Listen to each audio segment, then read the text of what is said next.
সঙ্গে সঙ্গে সেখানে সময়টাও কিন্তু কাজ করছে। তার মানে সময়ের ভেতর দিয়েই আপনি জানছেন।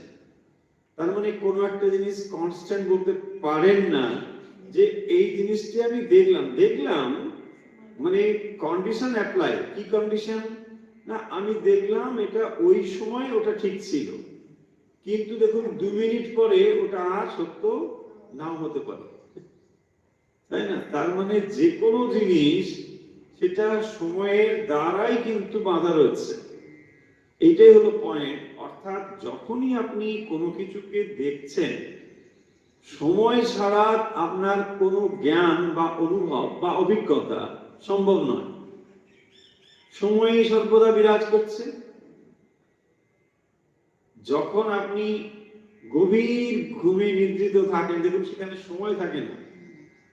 সময় থাকে না বলে আপনার কোনো অনুভব